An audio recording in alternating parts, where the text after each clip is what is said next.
Hello and welcome, my friends. My name is Faye, and this is where I sit down with my friend Adam to talk about, well, spooky stuff. So let me ask you, do you believe in ghosts, hauntings, paranormal shenanigans? I don't, but I love hearing about all of it, and honestly, I would love to be wrong. My friend Adam, he does, and he has a lifetime of experiences to back it up. So buckle up, because today we're talking about haunted gifts. It's the gift that keeps on giving. Adam, it's the most wonderful time of the year. You talking about tax return season? Close, that is coming up. Daddy wants a mini Winnie. A what? A Winnebago. I need to go travel the world. Oh my gosh, I have never heard it called that. Mini Winnie? Oh, No. maybe that was just my nickname in high school. Okay, well, let's maybe not ever say that again. I don't like it. Fine, I won't ever say it again. But let us all close our eyes, think of chestnuts roasting on an open fire, stockings hung by the chimney with care, and the hope of St. Nicholas, who will soon be there. Why, it's the Christmas season. The holidays are here. Adam, do you have your Christmas list prepared?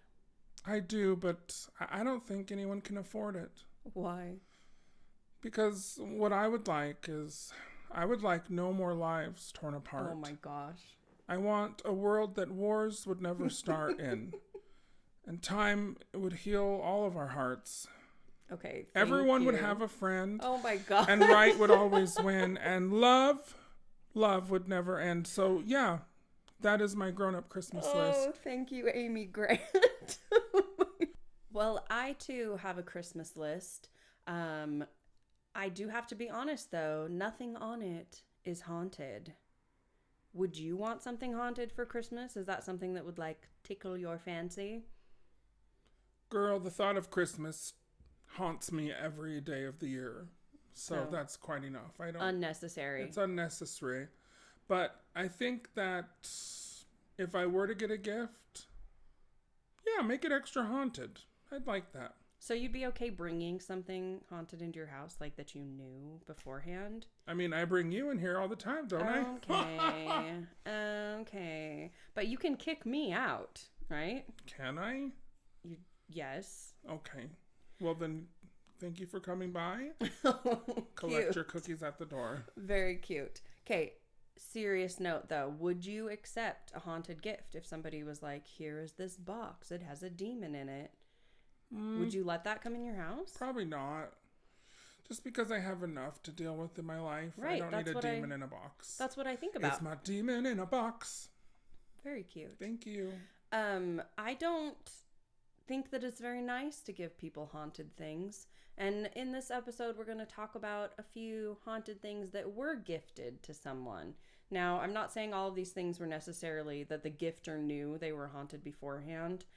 Some of them they did, which jacked up, Grandma. Thank you. But let's go ahead and get into this. Some haunted things. Are you ready? Oh, yeah. Do you want me to start or do you want to Oh, start? yeah. Go ahead. Okay. So this one is actually from 1849. So, a hot minute ago.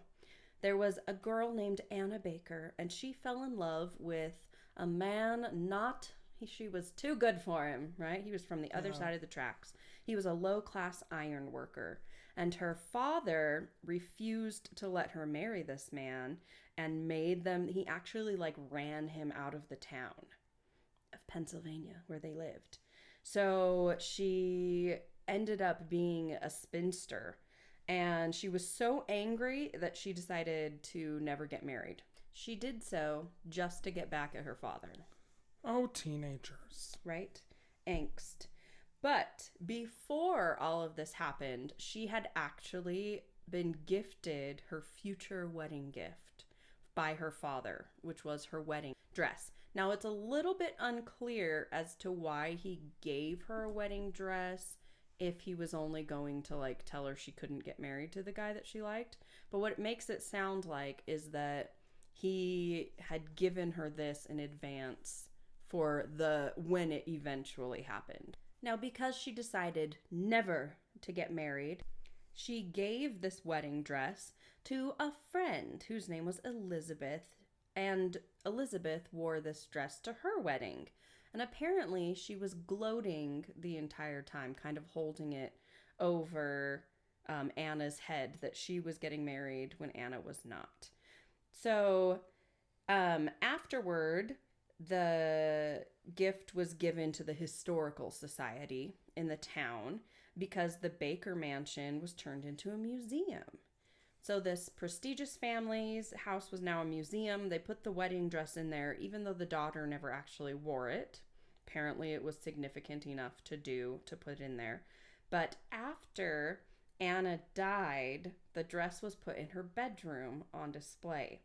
And when visitors came to see it, they said that they could see the dress moving on its own.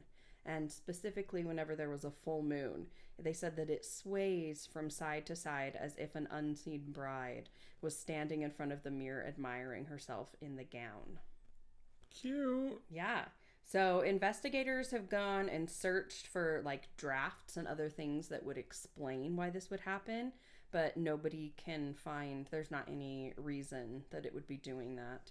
But people like to say that it's because the spurned bride, the spirit of Anna, has been there reclaiming her dress, making sure nobody forgets that it was like hers. We'll never forget you, Anna. Her name was Anna, right? Yeah. Okay. Well, what's your speaking story? of things that I can't forget, I am always reminded of this painting that I used to see. I think I first saw this painting in a magazine in a tabloid, because I used to remember those the Sun magazines at the checkout stands were like, Bat Boy lives in a cave. Yeah. There was once a story about this painting, and in the years since, I've heard so many stories of people who have had this painting of this crying boy. This painting is also known as the Gypsy Boy. It's a mass-produced print of a painting by Italian artist Bruno Amadio. He was also known as Angelo Giovanni Bragolin, which is very similar. So just pick one or the other. Similar. And he was also known as Francois Seville. Why does he have so many names? Why does he have so many names? Anywho, Bragolin, which is what I'll say, he was an academically trained painter who worked in Venice after the Second World War, painting crying boys and selling them to tourists. Wait, just random crying boys? Yes, just crying boys. That's weird. Does anybody else think that's weird? Well, it's going to get weirder, y'all. Oh, gosh. So the exact time when this painting that was, when it was actually done isn't clear, but it's very likely in the 1950s when it was done. And some say Bragolin produced at least 65 of these crying boys in his lifetime. Although some estimate that it's really more in the 1,000 to 2,000 range. Holy cow. That is so many crying boys to have drawn. It's not like, It is. right, people paint landscapes or something, but you have like all the different landscapes. I mean, I guess it's different children, but like, what is it? It's almost as spooky as those like crying clowns that my great grandmother used to paint, like from her Bob Ross classes. So yeah, during the war, this guy paints all these paintings of actual boys that were crying in the streets and stuff. There's got to be something that attaches to these, in that way. So also, why are all these little boys crying in the street? It was during like the war, or wasn't it? When was it? It was during World War II is when he was starting to paint these kids in the streets, I guess. Oh. And so even though he's known around the world for other types of paintings, the crying boys are far and away the most popular of his creations. So fast forward to the 70s, and in UK alone, over 50,000 of these reprints have been made and sold. Over 250,000 have been sold around the world as well of these crying boy paintings. And so fast forward to 1985, the newspaper, the one I was actually speaking of, The Sun, which is It's the most popular tabloid newspaper in the UK. It ran a story on its September 4th edition titled Blazing Curse of the Crying Boy, and explored how there were many houses in Yorkshire where the owners had at least one of the prints of this crying boy, and their homes had burned down because the painting was in it. Did I forget to tell you? It's the painting that causes your house to burn down. Oh, yes, this is making sense. Yes. Oh my gosh. So. And these are mass produced. Yes. So it's not even like the OG painting. No. It's like anybody who goes and actually purchases this has the opportunity for their house to burn down. It's so popular that I think if you asked a friend of a friend of a friend, someone you know down your line is going to have a copy of this painting in their house. Weird. That's how popular it is. He is really cute. Like, the painting is beautiful. Yeah, well, not if he burns my house down. It's not that cute. Well, and the other thing too is every house that's burned down with this painting in it, the only thing left is the painting. What? Yeah, it doesn't burn down with it. That is nuts. So this was reported by a fire station officer. He had personally logged as many as 50 crying boy fires until that time, which dated back to 1973. So for this reason, no firefighter would ever allow a crying boy print in his own home. And as a joke, when the fire chief Alan Wilkinson of the area, who fought most of these fires, when he retired, he was given a gift of a crying boy print, and he took it away. He's like, "Get it away from me. I don't want this." No kidding. So the newspaper The Sun and other newspapers, they stoked the interest in this story, no pun intended, by entertaining horrific stories from people who had also called the newspaper or wrote in about their own experiences with the painting. And eventually The Sun organized a massive bonfire on Halloween of 1985 in town, where as many as 2,500 prints of the crying boy were brought in by various people. Oh my gosh. And they were burned. Other bonfires followed into November. So it seemed after that point, the curse of the crying boy vanished and all went quiet for some time. But then it started to surface again, and it has seen a resurgence in UK once more in recent years. So what's this curse then? People who've been owners of the original painting or a print of the crying boy are apparently at severe risk of injury, and there's a large chance that their house will burn down. Some claim that the painting's filled with subliminal messages, which encourage people to buy the painting, take it home, and hang it on the wall. And then as a result, they will possibly even set their own house on fire, which actually is documented too. So people are getting injured, but the house fires still the significant issue with it? Like, houses are still burning down? Yeah, that's what they say. Other people say in the night when they have this painting in their home, they can hear a boy crying in the halls. Aww. But the main thing people are worried about is their home catching on fire for having this inside. Wow. So, yeah, paintings of the crying boy, you can find them on eBay right now as we speak. Don't recommend. I actually was tempted once years ago to get one and try it out, but now that I'm a homeowner, that's a lot. I'm not gonna go there. Maybe I'll gift it to someone I don't like and see what happens.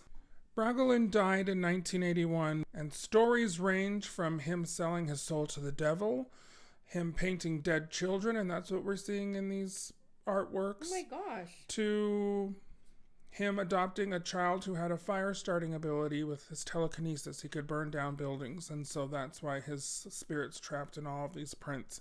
In any case, there's still thousands of them in circulation, and it's probably one of the most well-known haunted paintings in recent memory. So there's a gift that, like I said, it just keeps on giving. Keeps on giving, but also taking away. I have a painting story also. Yes. So this one there's a dude named Sean Robinson, and his grandmother had a lovely painting that this is great. Listen to this. So the artist who created it apparently used his own blood mixed with the paint. I've heard of this. Have you? Yeah. And he killed himself shortly after he finished it. Yeah. The grandmother... Is it of a screaming face? Yes. Yes. Yes. So the grandmother had it. She owned it. Apparently she had it up in her house for a while. And she said she used to hear voices and crying whenever it was displayed. And that she would see the shadowy figure of a man in her house. And so eventually she just put it up in the attic. And then she said as soon as she got rid of it, it stopped. It was just locked away in the attic. Well, in a lovely turn of events, she gifted it to her grandson when she died. It was left to him. Ew. And as soon as he took the painting to his house, his whole family started experiencing kinds of creepy phenomenon similar to what his grandmother did. But also, his son fell down the stairs. His wife felt something stroking her hair on multiple occasions. Ew. And then they also saw heard the crying and saw the shadowy figure. And so he decided that he actually wanted to set up a camera on it and has posted things like videos that show slamming doors and smoke, the painting falling from the wall and things like that. There's no, right? Things like that can definitely be faked. I'm not saying he has been faking them. Oh, yeah, but I've seen this painting. I think I've seen it either in real life or, because you know me, I've traveled so much, just so many paranormal things. But I know I've seen this painting, and I know that it's freaking terrifying to look at. I would never allow that anywhere in my house. Yeah. So fun. Thanks, Grandma. Thanks, Grandma. Very cute. So, paintings, man. Be careful with those. Yeah, and I mean, is this like a Christmas episode, kind of? Should I tell you a Christmassy kind of gift story? It is indeed our Christmas episode, and I would love to hear a Christmas This is more of like a cursed object with a Christmas theme. Beautiful. So the other day, I was spending the night over at the Conjuring House in Rhode Island, just investigating for dead evil spirits. Nice. And I had the... just the real delight of meeting Satori Haas and her husband. His name's Cody Ray Desbians. I think I said his last name right. If not, I apologize. Sorry, Cody. Anywho, Satori is Jason Haas's daughter. Jason Haas from TAPS, the Ghost Hunters television show. It's so crazy because when I first met Jason, he had just had her. She was just a baby at the time, and so all these decades later, to have her take me on a tour of a haunted location, it was such a weird experience. That's kind of fun. In the best way. Thought she was really sweet. Anywho, they have this traveling paranormal museum of things that they take around the country, and one of the items, the one item that kind of stood out to me that was the creepiest, I think for sure, was a haunted tree topper. And in the tree topper, I mean, it's an angel. It's a little angel with a doll face. She's wearing a white gown. She was in a box high atop the other haunted objects. And I noticed there was soot all over her cheeks and her dress. And then I was then told the story. So somewhere over there in the eastern seaboard, a woman bought this tree topper for her family at a thrift shop. They wanted something for the tree. Her husband got a fresh cut tree and brought it into the house, and they decorated. And she put the little angel on top. As one does. Well, fast forward to the morning. They just wake the up. night after? Just the one night? The one night. Yeah, the one night after. They wake up in the morning, and she goes downstairs, and the tree is there, and it is completely gone. It had burned completely out, on fire. The room was burned in the corner. The angel just sat atop the tree gleefully, just perfectly white, and the presents were ruined. Everything had burned to the ground. However, nobody smelled smoke in the night. Nobody heard the fire alarms going off, but the tree had burned down. That is crazy. So And just the one little corner, like Just- the Christmas corner. just the and that's Christmas corner. all. So the husband was freaked, and he was like, how did that happen? They, of course, weren't talking about the angel doing this. They just wanted to know if they had faulty, like, Christmas lights. So they cleaned everything up. But the woman just couldn't believe her luck because that beautiful Christmas angel was still just sitting high atop the burnt tree. The charred Gloating. remains, just like a beacon of hope and a beacon of Christmas. I think she told me something about how she felt, wow, this is a sign. This is a sign of Christmas and a miracle that we weren't hurt. So they clean the house and get another tree. This time they make sure they've got new lights, things that won't short out. I don't think I would have put a new tree up. I think I'd have just been done for the season.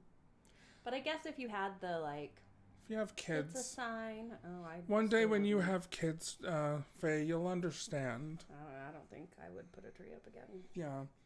Well, they did. They put a tree up, and this time they go to bed. I'm paraphrasing, and I'm doing a terrible job because I know I'm missing good stuff. But I want to say this happened a total of 3 times total. Oh my god. The second time, they wake up in the morning, they come back downstairs again. This time they smelled the smoke, but the alarms did not go off. But they came down just in time to catch the whole house from being burned down. So they put the fire out. The fire department came. Mind you, the fire department has come twice now. And both times they're like flabbergasted as to how the corner of this house where the tree is burned, but it's not going anywhere else. So the third time, was it just the corner, or did you say it had spread this time? So finally the husband's like, maybe I don't want this thing in our house. Maybe it's this thing on the tree that you got from the store. Yeah. So what I remember is they did it a third time, and I'm pretty sure the house either burned down almost completely and almost killed them. There's something about her throwing it in the trash can, and I think it reappeared in their house. And so it was at this point the thing came back into their house after they dumped it. Like, her husband made her put it in the trash. I do know that. And it came back into the house. So at that point, she called up Satori and her husband and said, can you please take this? And they will take objects if they're cursed like this. And so it's sitting there in a box. If you go on my video on YouTube, on my Paranormal Polynesian channel, I have the actual angel that I talk about with me on the TV, so you can see it. Oh my gosh. Should we look at it and see what you think of it real quick? Okay. I do want to see it. Let me pull up this video. Okay, you ready? Here it is. And the next morning, when she came downstairs, the entire tree had been destroyed in a fire. There was no fire alarm. None of the house was ruined, but this angel sat on top with smudges of ashes on its face. When they got another Christmas tree, that tree as well caught on fire, and I don't like her. happened 3 times until finally the husband made the wife give it to Cody and Satori. So Oh my it was gosh. 3 times. Yeah. So, what do you think of that? Do you think the doll was evil? I mean, she looks too innocent. She's hiding something. Those are the ones you gotta watch out for. Mm-hmm. For some reason, I've always kind of found the angel tree toppers to be a little bit creepy. I used to always love having an angel tree topper as a kid. Really? I don't know if maybe I just haven't found... I mean, I love the symbolism of it, but I've never... They are terrifying, though. I remember... Oh, gosh. I think I don't know if I told you this. I had a tree topper where it would move around and stuff. What? And it was like a porcelain Victorian era looking doll, and her butt was covered in like Christmas lights underneath, so she like lit up. And Her butt lit up? Her butt lit up. And she held 2 little Christmas lights in her hands like they were candles. Mm-hmm. But I remember there would be days where she would be turned this way towards the room, and then some days she'd be turned, and this was a tall tree we couldn't reach. So I remember being like, who's moving this angel around? And I'm speaking of angel tree toppers, you guys. Oh my gosh. That's creepy. Anything with the doll. So creepy. And, there's got to be something to it. This will be another episode that we do, but there's a whole groups of people that they use dolls ton of creepy doll in the way stories. that they deal with death and what they believe what happens to people's spirits and why dolls are important to have around the dead. Yeah. There's so much to dolls, which is why I hate any dolls. It's so interesting because something that is made for children, which anytime it's like haunted children ghosts, we've talked about how those seem to feel extra creepy. Yeah. And now this is something that's like made for children to play with, and for some reason just ends up being center of lots of creepy things. I have a doll story too. So this one is from the 1800s as well, and it's a creepy doll who belonged to a child named Robert Otto. Oh, Robert Otto. Do you know this one? Oh, I know this one. This was one of the very first stories I ever heard on Unsolved Mysteries or some show like that back as a child in the 80s, and I was always terrified of this story. Terrified. But please tell us. Oh my gosh. Okay. So this happened in Key West, Florida. The doll was given to him by a servant, and apparently this servant practiced black magic. Oh. That's what it Maybe. says. And apparently he disliked the family. So I don't know if there was some kind of grievance. I don't know if this was overplayed. The afterward, people were like, oh, he did black magic. Regardless. Yeah, I'm not going to... Yeah, I doubt it. But Could've let's been. continue. Yeah, tell us. It seems a little forced, right? Like maybe something that was added in after the fact. There's a touch of racism, too, in there somewhere. Yes. But anywho. Yeah. So apparently it was given to him by a servant. The little boy absolutely loved this doll, and he would talk to him. And the servant said that they started becoming concerned. Oh, yeah. They got real close. When they thought that they could hear the doll talking back. Yep.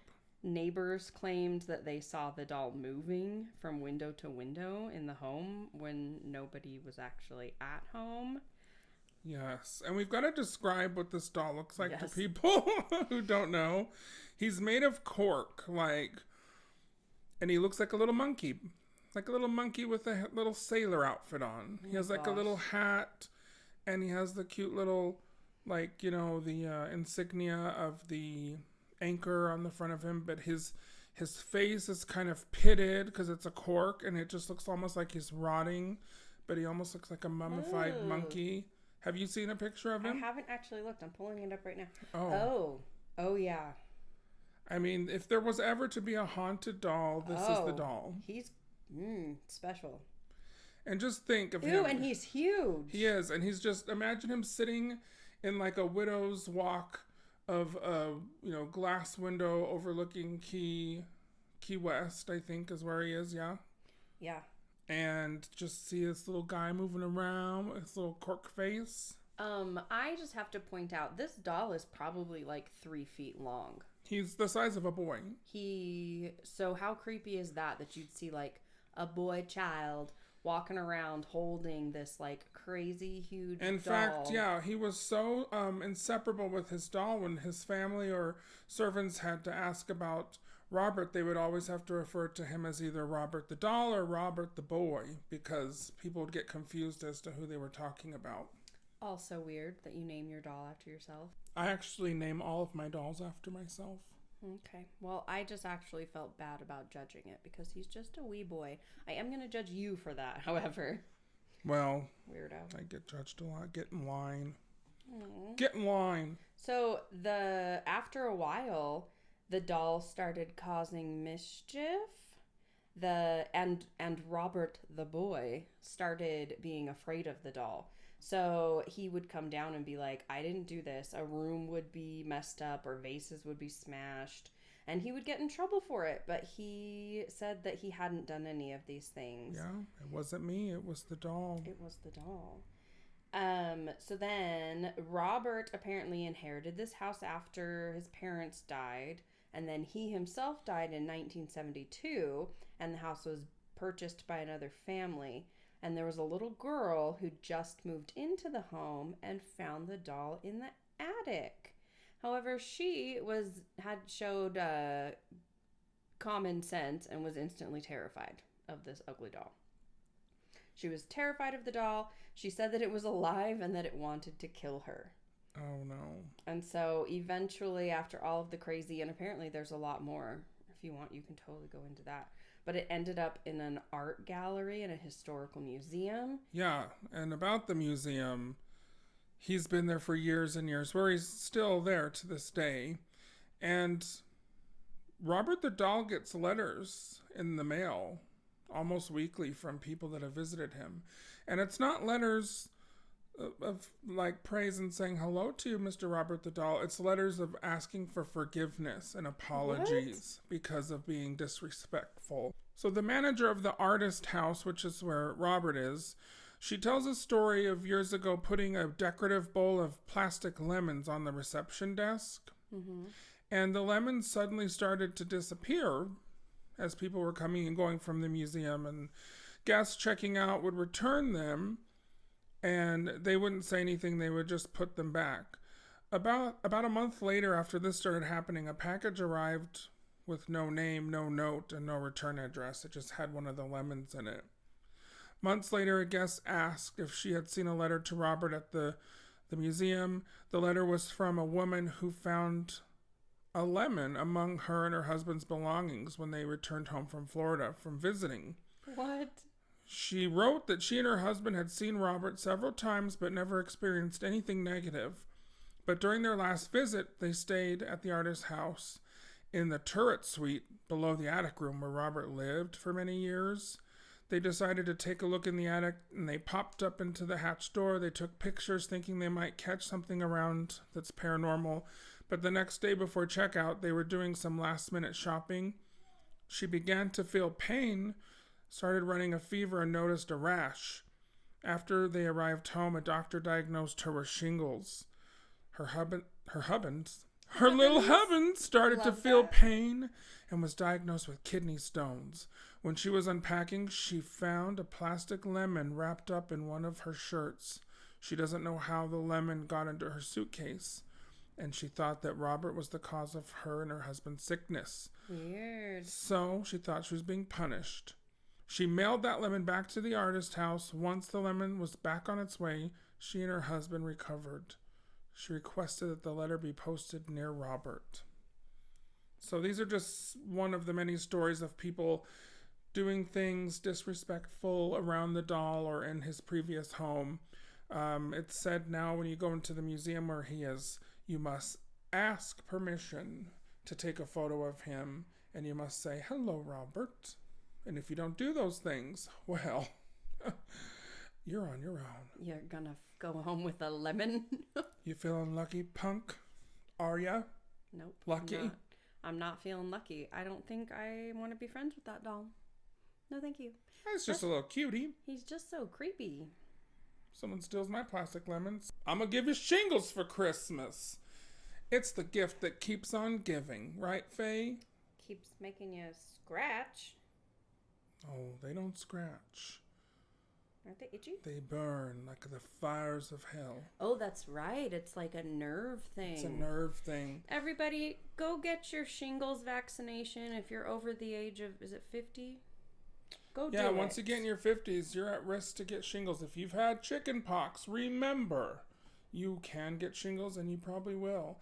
My family member, which I won't name, who's close to me, had shingles this last year. Why are you and laughing? Let me tell you what, she wanted to die. Oh. So this is your PSA. Yes. Talk to your doctor about a shingles vaccination available at Walmart, Walgreens, Rite Aid, other places. Side effects include headache, nausea, diarrhea, and sudden death. Oh gosh. Have you noticed that like most of them, they go sudden death? Always. And then I'll take sudden death.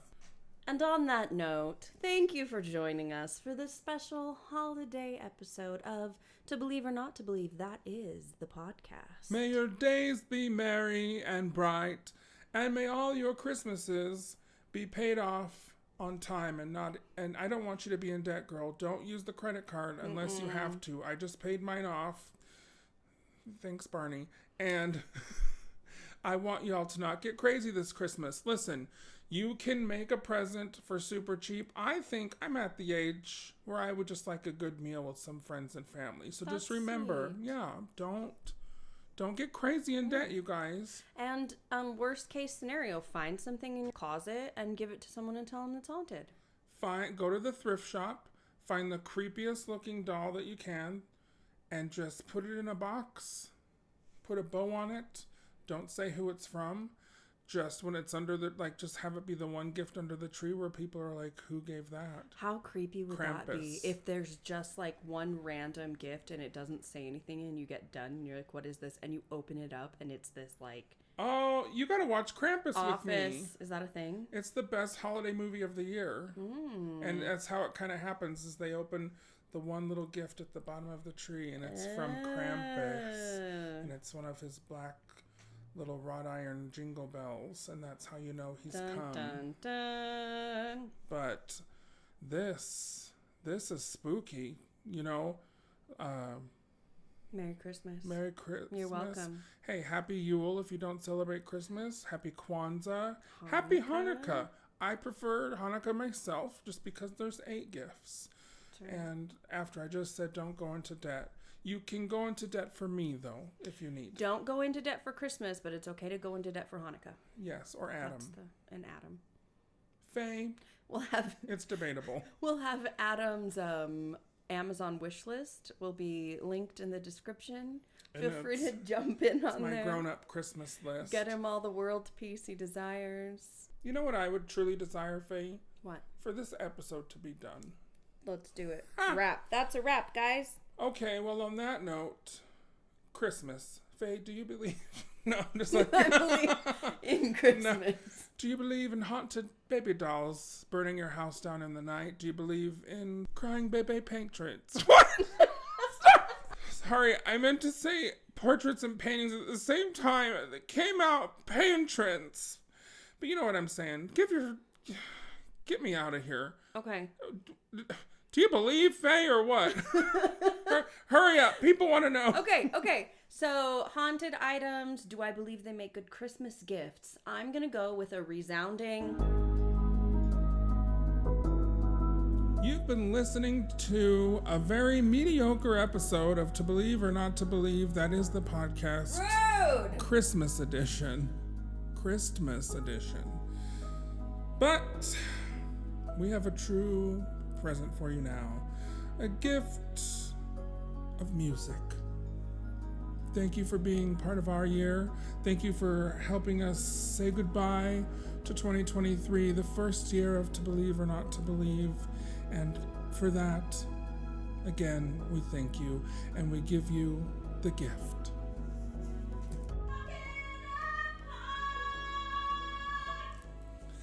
Just coincidentally, that's not the gift. That's just her singing in the background really loudly.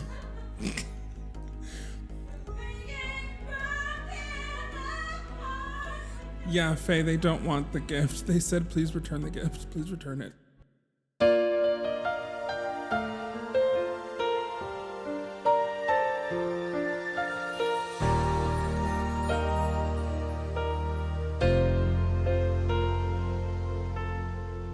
Winter snow is falling down, children laughing all around, lights are turning on, like a fairy tale come true.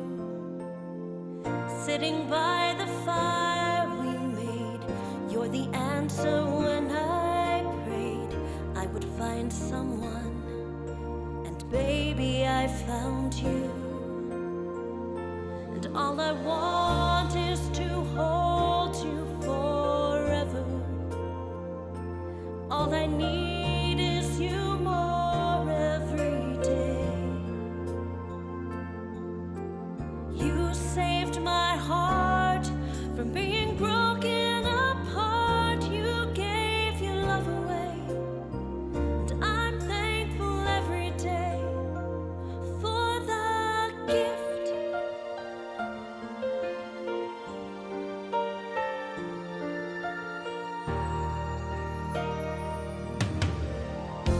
watching as you softly sleep.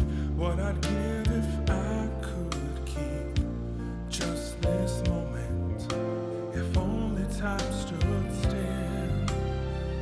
But the colors fade away, and the years will make us gray. But baby, in my eyes, you'll still be beautiful. And all I want is to hold you forever. And all I need is you more every day. You saved my heart from being broken apart. You gave love away. And I'm thankful every day for that gift.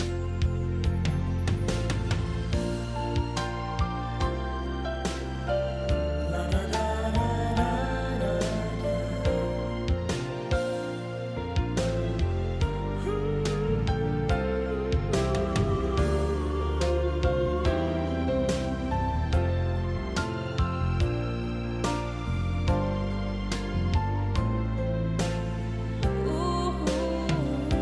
And all I want is to hold you forever.